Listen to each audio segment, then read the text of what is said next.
I like trying to find that intersection of really diving deep on making something beautiful and also being incredibly functional and also being viable in the marketplace and potentially generating revenue. We've got a special bonus episode for you today. Matt D. Smith, better known as MDS, is the founder of Shift Nudge, and he's on a mission to lead a new generation of interface designers to build the digital products of the future. Matt's courses on Shift Nudge have helped thousands of students at top companies like Apple, Figma, Lyft, Slack, and more learn the visual skills of interface design, even when they didn't start with a design background. I have taken some of Matt's courses, and I learned a lot because he's such a great teacher. In today's episode, we're going to talk about the elements of a great UI, things like typography, color theory, and where people often go wrong in UI design. One more thing before we get started. Design Better listeners get access to 3 free lessons from Shift Nudge for a limited time. Here's how you get them. Go to dbtr.co/shiftnudge. That's dbtr, like Design Better, .co/shiftnudge to get access to those 3 free lessons from one of the best UI design teachers out there.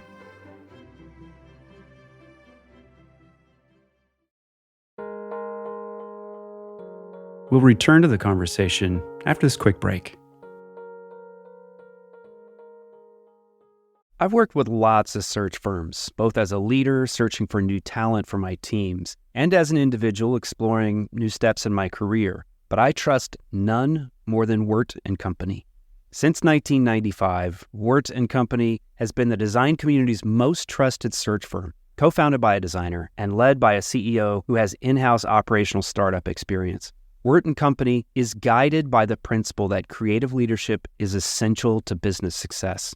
They've helped some of the most admired brands from early-stage startup to Fortune 500 build world-class creative teams. We're talking about companies like Airbnb, the New York Times, the Four Seasons, Notion, Figma, Google, Cartier, and Fair. Not bad.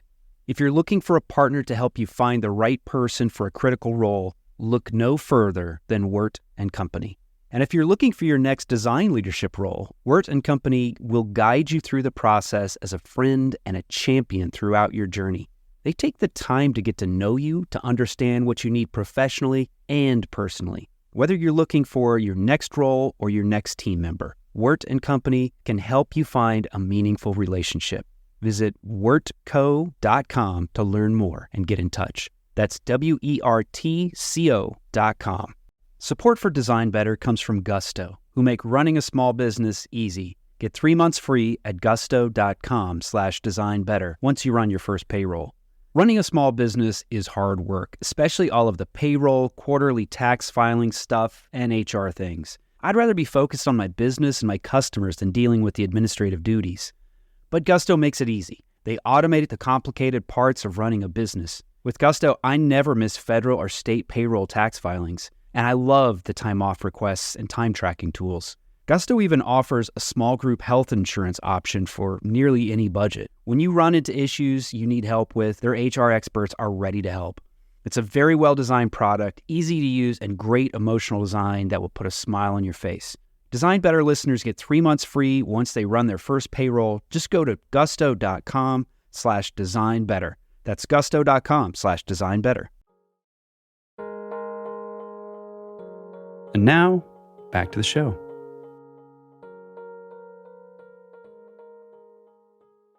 Matt D. Smith, welcome to the Design Better podcast. Thank you so much for having me. It's a pleasure to be here. Matt, you're a fellow Athenian. We both live in Athens, Georgia, and have for a long time. Talk to us about what you're doing these days. How do you introduce yourself at a party? I start off first and foremost by just saying I'm a designer and I work in the tech world. And I feel like if I don't know the person that well, I'll let them ask more questions about the specifics of that. Otherwise, I'll end up rambling for 30 minutes about all the different things that I do and try to do. For as long as I've known you, you've always been independent. So you're an independent designer who works with a lot of different types of clients, but things have recently changed. Is that right? Yes, that is correct. I kind of accidentally went full-time freelance and independent probably back in 2008 or 9 possibly, and started doing a lot of contracting for agencies based out of Atlanta. And one thing led to another, and it was never really a focused plan. It just kind of unfolded and ended up working out. So I did that for many years, and then in 2015, I got interested in online design education, and courses were starting to become a thing. And I always enjoyed teaching and kind of deconstructing things and how to be as efficient as possible as it relates to design and other disciplines as well. And then after a few somewhat successful attempts at design courses and things like that, I ended up creating something much more sustainable in the late 2019, 2020, and I've been doing that ever since. Shift Nudge in its current state is a course that teaches people how to design visually beautiful interfaces. So it's not as focused on user research or user testing, but mostly on the principles of typography, layout, and color, and how it relates to mobile interface design, web applications, and things like that. I want to dive more into your course because it's pretty amazing and just like how you're approaching it. And then we can talk about the specific elements of what makes a good interface design, how you get there. But I'm curious because I know you've been recruited by so many people, and I'm in that list of people who tried and lost over the years. But why have you stayed independent and kind of more shifted towards entrepreneurial things versus joining a company? Because I think a lot of listeners have gone through that line of questioning themselves. Like, should I keep working for a company or should I branch out on my own and try something new? So it's really interesting to think about all of the different crossroads I've had in my career, from agency work to working with startups and the various opportunities that presented themselves. And 10 years ago, I was much more indecisive and actually I went probably 3 interviews deep with Facebook at one point, just because I was not so much interested in getting a full-time job or working at a startup, but I thought maybe that's what I should do. To be a renowned designer, I need to have, a big name on my resume. And I think the more that I push myself to making the ultimate decision, specifically with that Facebook thing, at the time you had to move, your entire family to either San Francisco or New York or one of the many hubs that they had. And at that point in 2013, I think I already had a 6-year-old, a 4-year-old, and a 2-year-old, possibly another one on the way. And I'm thinking, like, I really don't want to move to another city at this stage of my life. And I think when I really just checked my gut and I was thinking, what do I really want to do? It ultimately just led to doing something for myself. And I had a few other really good opportunities that were very enticing. But when I just imagine myself, I like the metaphor of standing on the hill and waving the flag of that particular brand or that particular company. I just always felt like I wouldn't be able to do it 100% confidently because I had this just nagging feeling that I wanted to just do something on my own and create something and produce something. And I used to sell myself short thinking no, that's just a pie in the sky dream. And you really need to do this because this is a safer bet. Go get a full-time salary. You'll be able to take care of your family. But for whatever reason, I just kept pushing and it kind of worked out. So that is where I find myself today. What are the upsides and downsides of that decision? I would say the upsides are more autonomy over the way I handle my time on a day-to-day basis, at least a perceived autonomy. I think with the perceived freedom that comes with working for yourself, I might actually be busier and less free than I imagine. But if I'm not specifically clocking in somewhere, I can decide to, do something else in the morning, drink coffee late, go work out, and then get started at 10 a.m. And I know a lot of full-time employment opportunities, they probably offer that same flexibility.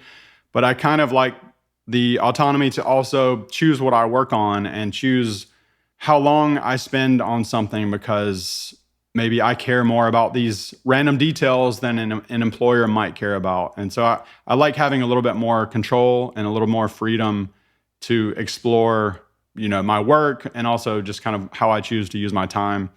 And I think that is probably the ultimate upside. The downside is no one's paying you on a regular basis. So you're always looking for the next project or the next person to come your way that has an opportunity. And that was also, a big catalyst for why I wanted to get into the education space, because I knew I could create something that was a little bit more longer lasting and viable than constantly trading time for money, as I was doing for many, many years with client work.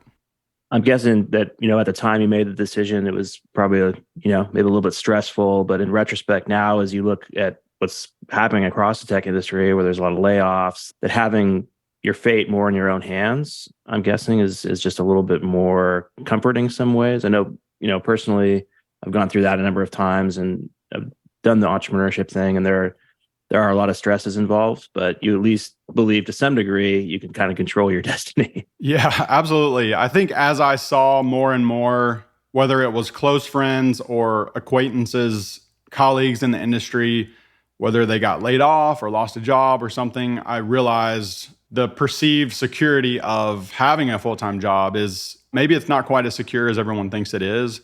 And at the very least, I feel like I've been building my muscle to, assess risk and determine what makes the most sense from a financial perspective, whether it's like a creative endeavor or working on a project.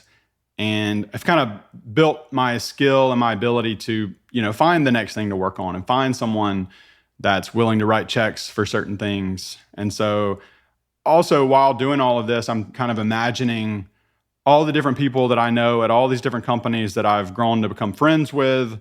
Even like you, Aaron, I'm like, well, I could always go and like apply for a job at wherever one of my friends works and maybe have a little bit more of a foot in the door.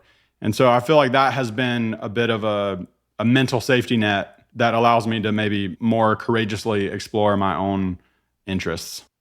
So why this course, Shift Nudge? One of the reasons why we wanted to talk to you today, not only about your kind of career path, and I think it represents something that a lot of our audience would be interested in, but you're a great interface designer. And not only are you a great interface designer, you're great at communicating how to design a great interface. So why did you create this course? What was the process like of creating a course and a whole platform? Yeah, well, thank you very much for the kind words. There's a Saul Bass clip where he talks about he just wants to make beautiful things. And he says, I don't care if the client cares. I don't care if you care. It matters to me. And I just want to make beautiful things. And that resonates really deeply with me.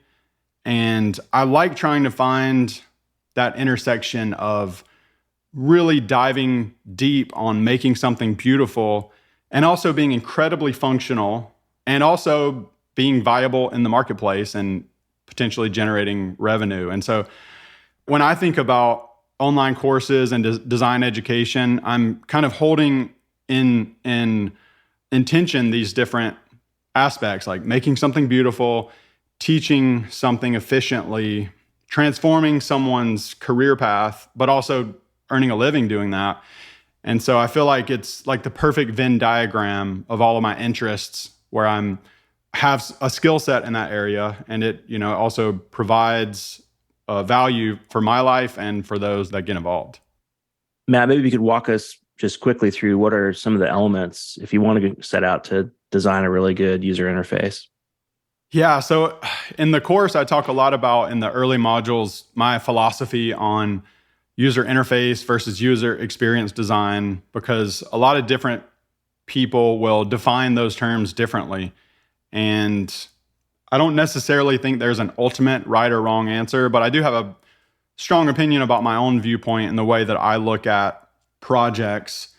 And so ultimately, I feel like my own personal definition that I use when I take into a new project is UX, boiled down to its simplest form, is trying to get someone from point A to point B. And that's about as abstract as you can get. And then UI are the dots along the path from point A to point B. So that's kind of how I view all of my projects and design endeavors. And so as long as I can keep that mental model of there's a beginning and there's an end, whether it's a small feature task, whether it's creating an account or, doing something much larger from an interactive perspective, if I can hold that model in my mind while designing the interface, then I feel like I can accomplish the design and kind of pull it off a little bit more easily. So that's kind of the broad perspective. I can dig into the details of the user interface if we need to, but that's kind of my overarching mental model when I approach a new project. Yeah, let's dig into the details. Let's start with typography because that's so essential. It's, the vast majority of an interface is actually type. So what are the considerations that people should take into account as they work on type? There's been a number of people that have posted some kind of like blanked out interface screens where all of the typography is just kind of removed from the interface and it's just a bunch of blocks of color. And it kind of accentuates the importance of copy in typography. And I definitely think that the order of importance in my mind is definitely typography is number one, layout number two, and then color number three. And then you can modify those based on the style and the preferences. But to nail down the form, I definitely like to focus on typography first. And for me, it is choosing one type size that is kind of like the workhorse type size. And it depends on the project. If it's a really complex project and maybe me and the team may be unsure of what the functionality might look like, I try to not worry about a cool typeface or something, heavily branded. I like to just kind of keep it simple and really work on in a low fidelity kind of phase, which triggers some people. People like to write threads about how wireframes are dead. And I understand a lot of the perspective that people have on some of that. But I think when I'm solving for a user experience problem first, I'm still instinctively trying to make low fidelity designs look good. And so I will often go with one typeface, maybe a large heading, but I try to really constrain my type size usage. And then as I design more screens, I'm just kind of constantly scanning over the interface to try to find inconsistencies where I might be using 14 pixel type size on one screen and 15 on another, whether that was a mistake or not. And I'm looking for ways to just simplify those down into as few type sizes as possible. And so a lot of times, if I can do that effectively, that naturally leads into creating a cleaner layout. And then when I'm moving into layout, I'm poring over the interface, looking at all the negative space in between each element. Maybe there's 8 pixels below a heading and maybe 16 pixels between sections. And I'm constantly tweaking these numbers to try to define the visual relationship between all of the different interactive pieces. And then if I'm designing in low fidelity, blue is my color. All my buttons are going to be blue. I may have a green toggle or something like that, but I like to keep it super simple. I feel like when I have constrained myself, especially with a low fidelity mindset, it allows me to maybe be more creative with what interactions might happen, maybe some animations that might enhance the user experience. And then once I can get everyone to agree on, oh, this looks like a really good flow, the developers are like, yes, we can build this. This doesn't make us start sweating because there's not a bunch of stuff that a front-end developer would be scared of because it wasn't designed with code in mind. Once I can get everyone on the same page, then I can feel really good about, now let me really explore some different typefaces, some different colors, maybe some different styles. And I feel like I'm always going up to maybe 80% complete with even wireframes and leaving myself a little bit of wiggle room for more exploration with the design. And then even the design, if I'm working on it myself, I know that I might change some things before I start coding it up. So I'll design it as complete as I can within 80 to 90%, because ultimately the Figma file or whatever it is on your machine is not the final product. And I know that in order to get really, really highly polished interfaces, a lot of that has to happen in code, and a lot of it can't really be fully fleshed out until you've reached that point. That's kind of my overarching perspective on the full process.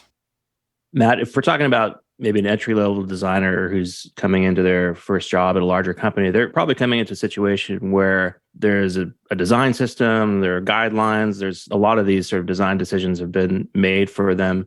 So can you kind of pitch the value of understanding these fundamentals when in essence you may be kind of working off somebody else's work in the job that you're doing if you're just getting started?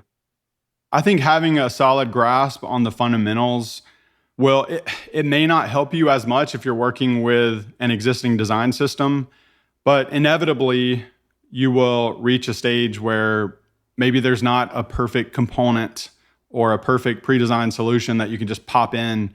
And so understanding how all of these are built from the very beginning and understanding why something might have different type sizes or the hierarchy of a certain layout, that's ultimately going to help you design a better interface. And so a lot of times when I've found myself either working with a client or a project that had a lot of existing colors or typography, even if it wasn't a design system, maybe the company had a really in-depth brand guideline that we were all supposed to follow, but then maybe the direction of the project was slightly different and I needed, a fun geometric sans serif that kind of better represented their renewed vision, whereas their brand might have had an older serif font, but it wasn't really a branding project, but I could kind of just instinctively know that what they were after with the design didn't quite match up. And so we kind of had to take a step back and say, okay, let's address the underlying issue of typography. And also a lot of the colors were not accessible colors in terms of like the product brand colors. They're like almost accessible, but not quite. And if we can just tweak these hex codes just a little bit, we'll have a much safer palette to use across everything. If you don't understand those fundamentals, you might just grab all of what is available to you and you just start using it, and it might not be as effective to accomplish that long-term goal. Whereas if you do have those fundamentals, you can push back where appropriate and say, okay, let's think about this typeface that we're using and let's look at these full spectrum of colors. And if we tweak these a little bit, this is going to give us a much better foundation for moving forward with all of these different components that we're trying to create. So I think a lot of that comes with time, but I also think the foundation is going to be built on those timeless foundational principles of design that really don't change that much, whether you're designing for an iPhone or even spatial computing, as we're, now looking at the new Apple Vision Pro. There's still going to be typography, there's still going to be colors, and there's still going to be a layout. Certainly the three-dimensional aspect is different, but a lot of those principles kind of remain unchanged. Let's go deeper into those principles and talk a little bit about color theory. How should we think about color in a UI design, and how might we use it to direct the eye and also maybe behavior? Yeah, so I think like one of the most common, just general, easy to understand principles, in my opinion, is determining the call to action color and the color that's going to constantly pull you forward through the experience, that kind of pulls you through those stepping stones from point A to point B. And really, it can be any color. It can be black, it can be white, it can be yellow, or any hue across the spectrum. But where I see a lot of early mistakes when people are either in the course and they're doing homework assignments is they might have, a bright color in the header and maybe a little bit of the typography has a certain color, and then their main call to action is also that same color. And so if you just step back and you squint your eyes, you see these big blobs of red all over the screen. Whereas I think the best solution is typically a single blob of red on the screen, and instinctively you're training the user. We have defined red as our forward driving call to action. And so let's make sure that we understand the definition that we've assigned to that color, as opposed to let's just use red because it's part of the brand color and we can kind of sprinkle it throughout because this is the color of the brand. Whereas if you do that, you decrease the value of the color red as a forward driving action. And so I think about color theory more along the lines inside of an interface as just pulling you through as a way to instinctively know what to do next, versus red should only be used for errors. Because I don't necessarily believe that, because red could be a really powerful color and your errors could be orange. I think the most important thing in interface design with colors is just making sure that you understand the definition of the color as you're using it. And you can define that however you'd like, but just make sure that you have defined it well and that the intention is clear. Where else do people go wrong in some of these, fundamental things like color theory or layout, typography? What are some fundamental mistakes people make? I think some of the fundamental mistakes with typography even are just things like maybe there's an orphan hanging out on the last line of a thing of text on a very adjustable headline, like where an orphan is just like a single word on the bottom of a paragraph. Sometimes you can't control that if you're dealing with dynamic content, but if you can, like the main hero image on a website or a marketing site, every little detail should really be dialed in, whether it's line height or consistent spacing between typographic elements. People will end up putting a lot of left-aligned text and sprinkling some center-aligned text here and there that's not really anchored to anything in specific. Not that you can't ever use different alignments within your design, but I think the same way that I like to define all of my colors in great detail, I also like to have like a really strong reason for why I'm using left or center-aligned text in regards to like the entire design. And so I feel like I'm constantly also using the idea of layout connectors. I want to continually draw these lines of continuation across, whether it's the really strong left alignment, or maybe there's, a photograph that lines up really strongly with a paragraph of text. And so I think a lot of those theories kind of stem from just straight up old school, good old graphic design, use a grid, align things to the grid. And I think with interfaces, it's definitely a lot more flexible because we've got responsive elements and grid sizes change depending on devices. But I think a lot of those principles applied to interface design really hold up as long as you know how to kind of modify them for what you're trying to do. We'll return to the conversation after this quick break. Support for Design Better comes from Gusto, who make running a small business easy. Get 3 months free at gusto.com/designbetter once you run your first payroll. Running a small business is hard work, especially all of the payroll, quarterly tax filing stuff, and HR things. I'd rather be focused on my business and my customers than dealing with the administrative duties. But Gusto makes it easy. They automated the complicated parts of running a business. With Gusto, I never miss federal or state payroll tax filings, and I love the time off requests and time tracking tools. Gusto even offers a small group health insurance option for nearly any budget. When you run into issues you need help with, their HR experts are ready to help. It's a very well-designed product, easy to use, and great emotional design that will put a smile on your face. Design Better listeners get 3 months free once they run their first payroll. Just go to gusto.com/designbetter. That's gusto.com/designbetter. Support for Design Better comes from Uplift Desk, who help you work better and live healthier. Eli and I log a lot of hours at our desks, which can be detrimental to one's health if you're not paying attention to ergonomics. Uplift Desk offer high-quality, well-designed desks, chairs, and accessories to help you build an ergonomic workspace for home or work. Eli recently got a standing desk, and I got a human-scale Freedom chair. I've been dreaming about this chair for a long time, and I finally got one. I've already noticed a big change in my posture with this chair, and my body thanks me for it. Eli is logging a lot more hours standing than sitting these days, and he can make quick transitions with the flip of a switch.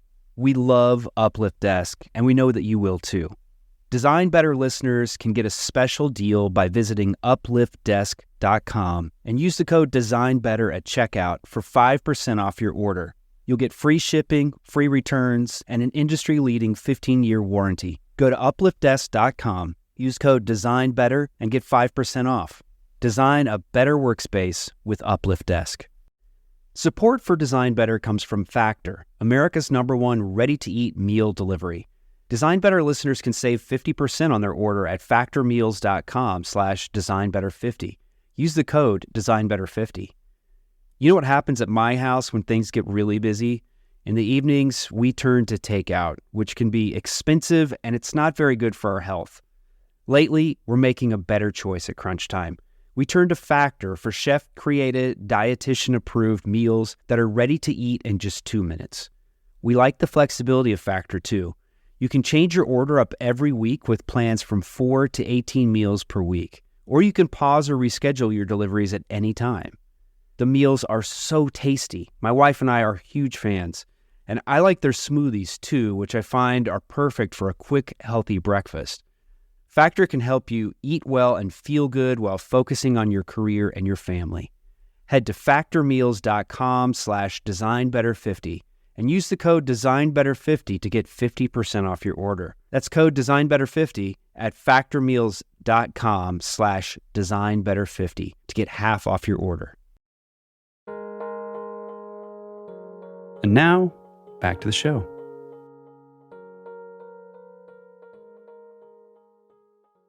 Matt, a lot of what you're talking about is, proportions are kind of built in, whether that's leading, line height, as we would call it in the web world, type sizes, gutters, our grid, and so forth. How do you think about proportions and the math that's associated with that to get something that feels inherently connected and beautiful?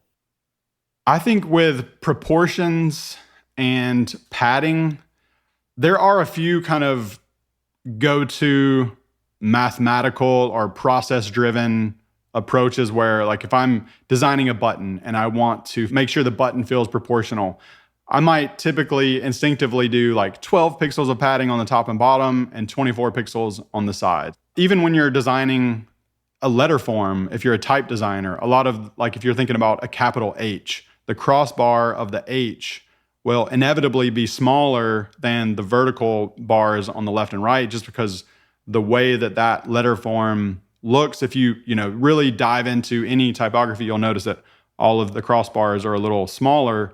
And so that, for whatever reason, is a visual thing that exists. And so I'm keeping that in mind when I'm working on an interface and thinking about proportions.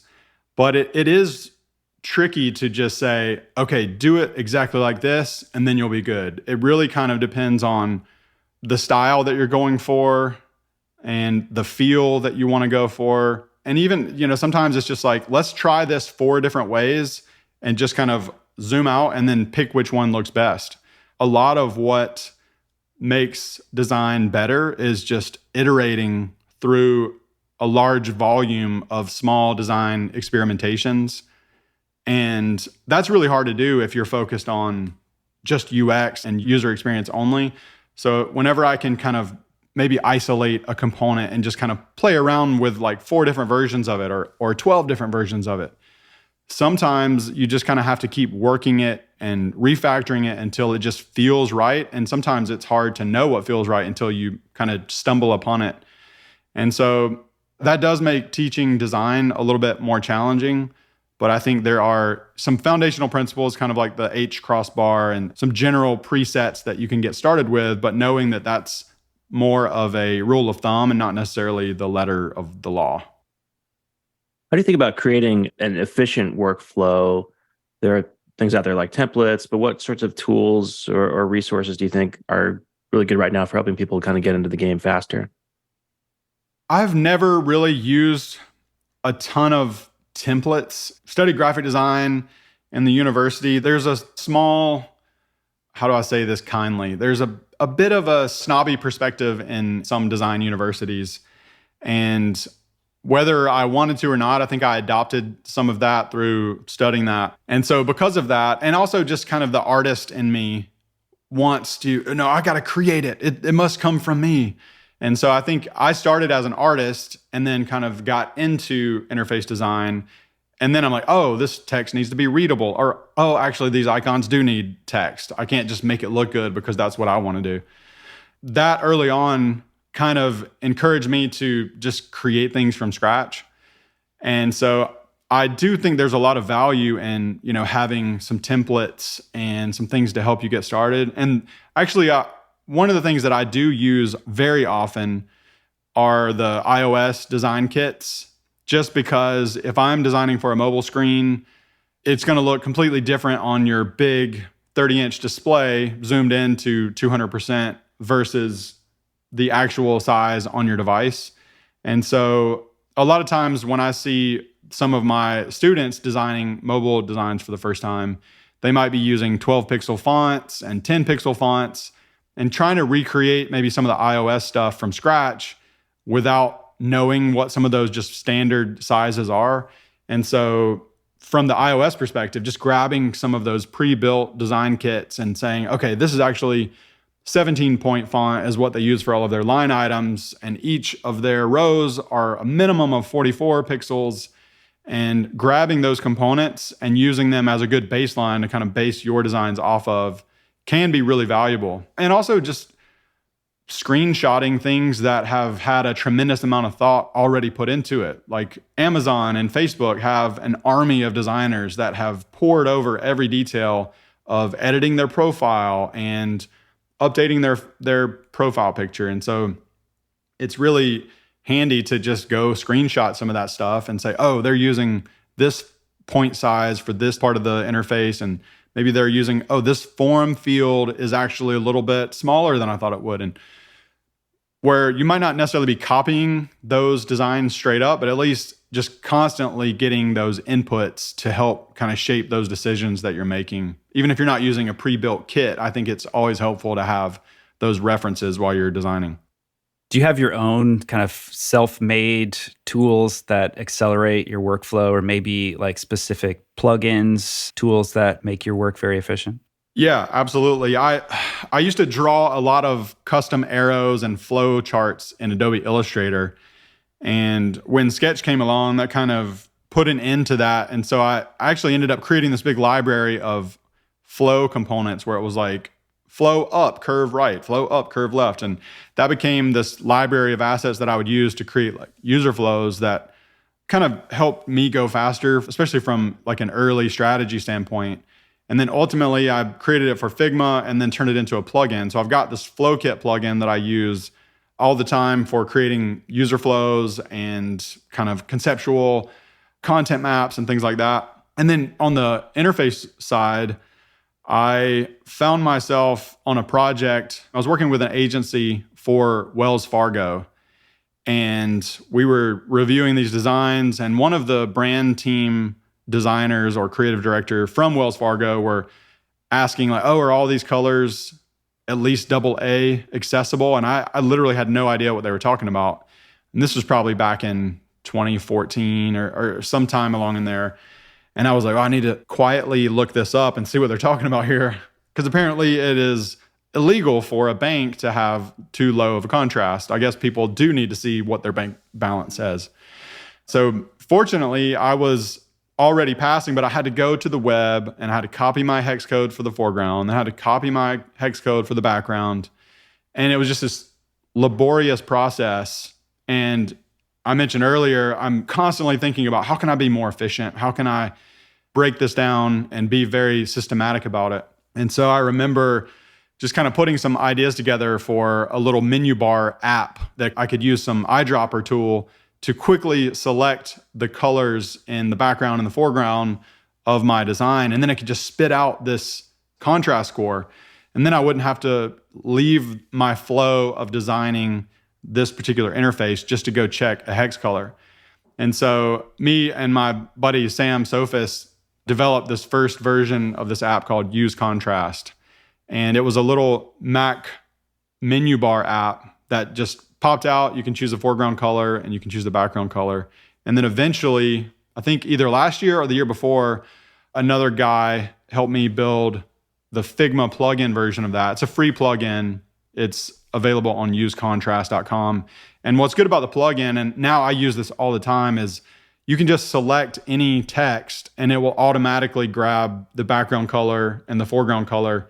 And it shows you the score. And then there's a couple of arrows that you can adjust to, like, okay, I want my icons to have a 3.0 contrast, and you can click an arrow to bring it down quickly. Or if it's text and you want to make it 4.5 or 7.0 or vice versa, you can do that really quickly inside of Figma. And I use it all the time. I selfishly wanted it just for me. And Fortunately, a lot of other people like it as well, but it's kind of like one of my go-to plugins. That's amazing. And just for listeners, if you go to Matt's website, mds.is, you'll find a link to this and lots of other tools and things that he's built. So you talked earlier that you're sort of like a full stack designer, developer. You're coding out the things that you're designing, and unique in that respect, I think, these days, because as the web has matured, as this medium has matured, people have specialized more. How do you think about design prep and organization for potential handoff to someone else who might be building this? That's a good question, because I feel like it differs a lot depending on whether I'm going to develop it myself or whether I'm going to hand it off to someone else. I typically don't spend too much time naming my layers or organizing things, especially when I'm, kind of exploring a design. But then inevitably, as you get closer and closer to production, things need to get neater and neater. And so if I know I'm getting ready to hand something off, I'm constantly kind of doing sweeps through the design. And I'm like, okay, let me at least organize and name all of the frames in a very sequential kind of way so we can at least understand the flow. And then I will slowly start to organize any components that I'm using and then try to recreate a lot of my designs with components. I feel like I'm building this 80% solid mini design system at the end of the project. And then beyond that, I always like to just record a quick little video where I'm walking through and I'm in my mind, I'm talking to a developer and I'm mentioning, okay, here are the type sizes that I'm using. And I'm thinking about how would I set this up as a developer myself? I know I need to, set the H1 tag size and the paragraph tag size. And there's also going to be some sort of system for spacing and margin and padding. I love to use like a 4-pixel grid for my implicit spacing. So I'm typically trying to make things either 4 or 8 or 12 pixels. I will break my own rule from time to time and make it 10 or 20. I guess 20 is divisible by 4, but I'm thinking about the mental model that I've used that hasn't really been documented. And I will record a video and just try to explain to a potential developer, hey, everything has this type of multiple of 4. And if you find something that's 13 pixels, it's probably a mistake on my part, and we should just go ahead and bump it to 12. And I try to give enough leeway in the design because I know as a developer, you're going to inevitably find more efficient ways to do something and possibly even better ways to do something beyond just handing someone a file and saying, hey, go finish this. And even better than that, I like to, talk to a developer from the very beginning and have someone kind of that I can reach out to and say, hey, I'm thinking about this. What do you think about that? And that way it's not just a big unveiling at the end of the project. So I like to have that ongoing conversation even while the design is forming and shaping.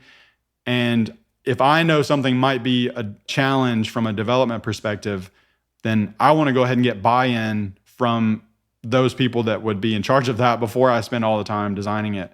I will adjust the design based on those conversations and then ultimately hopefully have a much more polished thing to hand off. I think handoff means something that has a lot of negative connotations in terms of just designing in a silo and then handing it off. But ultimately, you do send someone a Figma link or you do actually hand something off at some point. It's just a matter of how many conversations did you have up front about that before you finally release the files. Matt, last time we chatted, we talked a little bit about the gaps that might exist between somebody who's gone through a design degree in a liberal arts program and what they might need to know coming into their first job. A big part of that is I do believe in the fundamental value of that liberal arts education, learning about, great literature and history and especially understanding how to write clearly. But oftentimes that doesn't give you much time in the program where I teach. The students are really only focusing on design in the last 2 years of their undergraduate career. And so they just don't have a lot of time to devote to the craft of design, whether that's visual design or typography, et cetera. So maybe we could talk a little bit about, ways to fill that gap, ideas, and some advice for students coming out of that type of program. You mentioned copywriting, and I actually meant to touch on that earlier, which this is a small tangent, but I do also think that copywriting as such, Aaron made the point about typography being one of the most important aspects of UI design. And I also think copywriting is a pretty invaluable skill. And in a lot of ways, writing copy to me is designing the interface. And the way that you phrase a certain sentence, I like to use, an active voice versus a passive voice. And some of those things you might not think, oh, I'm just designing an interface, I don't need to worry about that. And maybe some people come into that feeling maybe a little overwhelmed, but I try to take on the role of the copywriter, even if I know that maybe somebody eventually, especially if it's on a big project, might be a little bit more in charge of that. I'm not going to use a bunch of placeholder and things like that. So that's a small tangent about copywriting.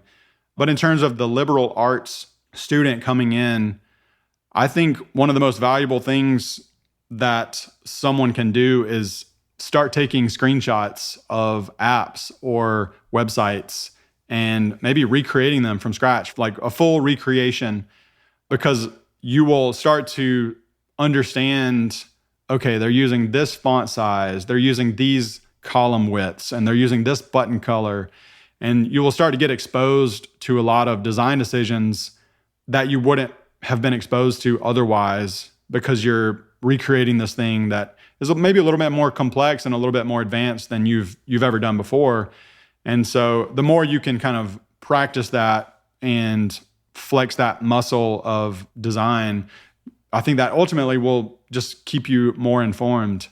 And you can even apply, maybe some of those lessons that you learned from a recreation onto your own little side project, or maybe some open source project, or something that you can have a little more control over that maybe isn't a part of your 9 to 5 or your full-time job, that can allow you to explore that a little bit more deeply. Related to that, I'm curious, Matt, what your thoughts are about what's going to happen as artificial intelligence and machine learning continue to accelerate. And you can look right now at tools like, I think it's pronounced Wizard, but spelled Uizard, where you can sort of provide a text prompt and it will create an interface for you. And there's obviously right now a lot of gaps in what the output there is and mistakes, et cetera, but you can only imagine that's going to get better and better over time. So some of the students that may be in school right now, or people considering going back to school or taking classes like yours, maybe thinking, gosh, if I learn this stuff, what's going to happen maybe 2, 3, 4 years down the road when AI is accelerated to the point where it's sort of taking over a lot of these skills? Yeah, I've thought about that a lot, and I've experimented a lot with things like ChatGPT for helping me write JavaScript, because I'm not a great JavaScript developer, but it's actually pretty good at converting my pseudocode prompts into like actual usable JavaScript. And I can't tell you how many times I've designed a search icon. You draw a circle, you draw a line, and you rotate it 45 degrees. And there's so many repetitive tasks that I just know that ultimately AI will be able to just create this pretty consistently and pretty well once there have been a number of constraints added. And so I've already seen things pop up where it's like type a prompt, design a sign up screen and a forgot password flow and a create an account screen. And it will generate all of that. And I think ultimately, especially for possibly user experience flows and just general good practices when it comes to interface design, I think that will probably end up being a prompt. Maybe not this year, but at some point, I could see a lot of those things getting systematized by AI. But I also think that if you don't have a fundamental foundational knowledge of what it takes to create a good product, from what I've seen so far, at least in the short term, those AI generators, they're not that great at taking a really large concept and generating something awesome. They really, really excel in those smaller tasks. Like, I can't just say, build me an app for X, but if I say, hey, here's some code, and this is a function that is getting called, could this be more efficient? It works really well at that. And it says, oh, actually, you can do this. And I'm like, oh, that is great. And I think the same thing with design. I think it might be tempting for someone to think, I'm just going to wait for AI to get awesome, and then I'll just be able to type a prompt and build my app and everything will be great. Maybe we'll get there, maybe we won't. But I also think that at that point, if that happens, again, this is all hypothetical. I could be completely wrong, and I'd be happy to admit that later if it turns out to be true. But I think branding and the human touch and the human voice, I hope, will remain relevant enough to where people crave something created by humans to a certain degree, whether it's the product or the way it's written or the joke it tells. AI might get good enough to, render us all obsolete, and we'll see what happens if that is the case. But I think in the short term, having a strong opinion about the way something looks, the way something is written, the voice and the tone, Aaron is no stranger to designing for emotion. And so if we can keep that as one of our core tenets, I think we'll be safe, but fingers crossed. Yeah, those are good points. And we did have a conversation recently with John Maeda, who's over at Microsoft right now, working on AI and developer tools. And he had a great metaphor for this, which was a co-pilot, that a co-pilot could help accelerate our process, help us, solve problems very quickly, but there's still a human involved that's doing a lot of that work. Yeah, if I'm polishing an interface or I'm polishing a design, I might have a design that I think looks really good, but I can tell there's something missing that just makes it like really stand out and really great. And a lot of times you can't get to that greatness without running through a few different experiments with maybe it's changing the padding or changing the color. You never know what change you might make that just kind of clicks and you're like, that's it. And I remember back in one of my typography classes in college, my typography professor, Ronald Arnholm, who designed the typeface Legacy, if you've ever come across that, that's kind of like his crowning achievement. His feedback on all of our work would be, he'd look at our work and he would go, it's just not magical yet.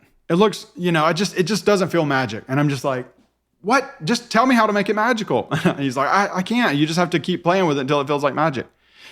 And I feel like to go from 80% complete or 90% complete to maybe at least 99, it does take those experimentations and you're kind of constantly looking for magic. And there's a quote by, it's either Penn or Teller, I can't remember, but I love the quote, and it says, sometimes magic is just spending a little bit more time than someone else would reasonably expect.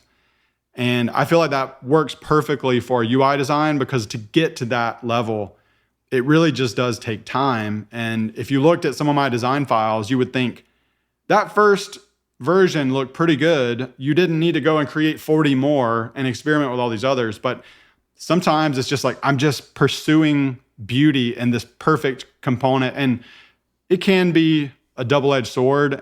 Time and deadline and budget, those are very real things. But I think ultimately trying to get to that magical moment, I think that if you're able to do that, then you would perhaps have a leg up on AI-generated things. That's a great place to leave it. Matt, last question for you, and we can close out. What are you reading, watching, looking at, listening to that's inspiring you today? I'm constantly doing all those things in great quantity. I'm rereading this book on my desk. I've got a book on my desk, Revising Prose. I think it was originally written in like 1976, maybe. It talks a lot about the active voice and how to revise sentence structures and the way you communicate, how to write better emails. He quotes Warren Buffett a lot in here and talks about how direct a lot of these successful people talk and communicate versus corporate speak, where they might use phrases like the determining factor, which kind of is just a lot of words that just might mean this is why we made this decision. I guess diving back to my fundamentals of just communicating by text, because I'm beginning to like write a lot of video scripts. I'm sending sales proposals. I'm doing sales demos.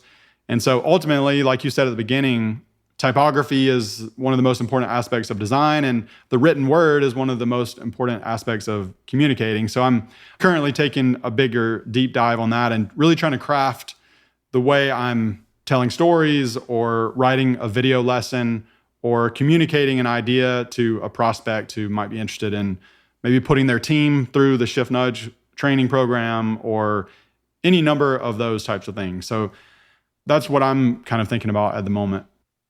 The Elements of Style is another good one by Yes. Strunk and White. And I know we said that was the last question, but before we sign off, Matt, where can folks find your courses? Yeah, so if you go to shiftnudge.com, that is the main location for the courses. And coming up very soon, if not already, once this is published, I'll have a free Figma 101 course at shiftnudge.com/Figma. Matt D. Smith, also known as MDS on the internet, thanks so much for joining us on the Design Better podcast. Thank you so much for having me. It's been an absolute pleasure.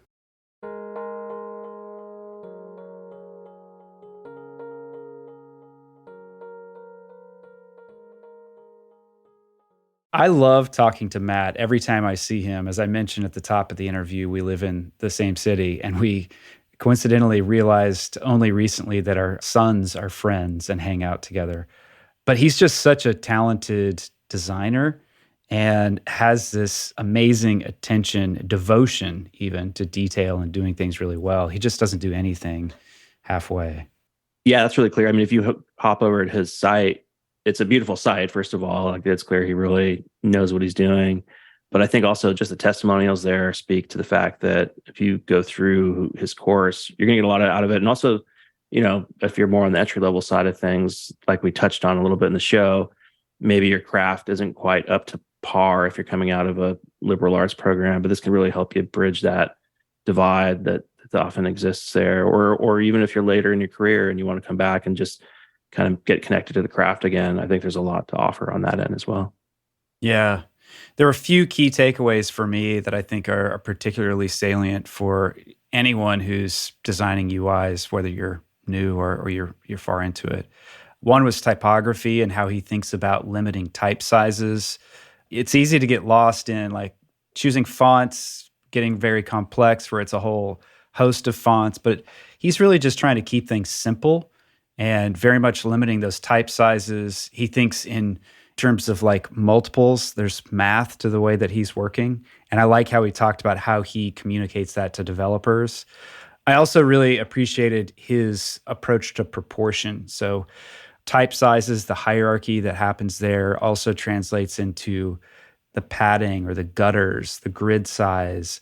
All the different things feel connected. And it's not something that a user necessarily recognizes that all of the math is there, but we feel it, that it's all in proportion and snaps together. And then he used the idea of color theory, which again is a very deep subject. You can get lost into that for decades, but he's keeping it simple by just saying, like, what's the function of this color? Is this a brand color? Is this a CTA, what he called the pull forward color to help pull you through the interface? Those principles alone are just fantastic places to get you on a good foundation to designing better interfaces. Yeah, on the typography front, I think that idea of, so my grandfather used to say, keep it simple, stupid, when you're working on something. And it's like, that's such a good principle to have. I never studied typography too deeply. And so when I started doing, interface design, I had to stumble my way through it and just happened upon, thankfully, folks like Jonathan Heffler, who we're actually going to have on the show, hopefully in a short while. But going to his site, seeing like they actually offer these type pairings, so you can keep something really simple, 2 typefaces, and know that you're heading down the right track. So I love that simplicity. Another thing that we talked about towards the end that resonated with me was this, we've been speaking a lot about AI recently. And I think just knowing that it can get you 80% of the way there, even now, a lot of the time, but you're going to still need those skills and those fundamentals to understand how to make something really, really magical, something that people really love. That human touch is going to remain super important. So I think that's worth knowing, sure. Yeah. And for me, when I think about AI in the creative process and the whole co-pilot metaphor that we heard from John Maeda, super helpful, can make us learn faster, move faster. But, if AI is always starting us from kind of the same type of baseline, there can be a great sameness to our work. And that can happen just with templates in general. But that's one thing that I think about, in terms of what's next with AI and how it fits into our workflow is Where's the that magic that Matt was talking about? Where's the kind of unexpected? And maybe it's possible that AI can be that magic that can interject something unexpected in our creative process that we would not have done ourselves. So rewinding back to the beginning of our chat with Matt, I think one thing that I was really resonating with was when he spoke about choosing this more entrepreneurial path. And you and I, Aaron, we took over this show this year, and it's been so exciting. I mean, there's been some moments of fear along the way too, kind of being back on an entrepreneurial road, but just the fact that we have this show, which we love. We have an audience that we hope we're very connected to, that we're providing valuable stories to and information and something that they really enjoy. I get to work every day, and I'm so much more excited than frankly I have been in a while to be working on something that I really care about, and I feel like other people care about too. And in fact, there was a young woman who wrote me on LinkedIn recently and said she started listening to the show back in junior high, and she decided to pursue a career in design, and she's now, I think, the second year of a design program. So having that kind of, really hopefully positive impact on people, just it makes you feel really, really special. Yeah, I mean, that's cool. I'm glad that you shared that. I mean, that is kind of amazing. And for us, you're listening to us have these chats with people. We don't really know like how the podcast is received and if people are listening on a regular basis. We are, like Matt, we're dedicated to making things. And what he said about Saul Bass, like we just have to make things no matter what. It's just, it's a thing that's kind of built into who I am, I know. But hearing feedback from people like that this is useful is really, that's special for us. That's really important. And working on this podcast and kind of expanding what we can do with this, we have ideas of lots more things that we want to do. We've had some amazing guests that we've been recording lately and a lot of new directions where we can take things. So the entrepreneurial route, I think, is one that a lot of people are scared to jump into, me included, but it is so rewarding. Absolutely. Yeah. And on that note, if you're listening and you ever have any ideas for, interesting directions to take the show, interesting guests, you can always reach out to us. We have an address available on the website, and it's in each episode. You can also give us feedback at dbtr.co/survey. Just tell us a little bit about who you are, your listening habits, and tell us what you'd like to hear in future episodes. That would be tremendously helpful to us. And just a reminder, in case you missed it at the beginning of the episode, you can get access to 3 free lessons from Shift Nudge that will teach you the fundamentals of UI design, taught to you by MDS. Go to dbtr.co/shiftnudge. That's dbtr.co/shiftnudge to get access to those 3 free lessons.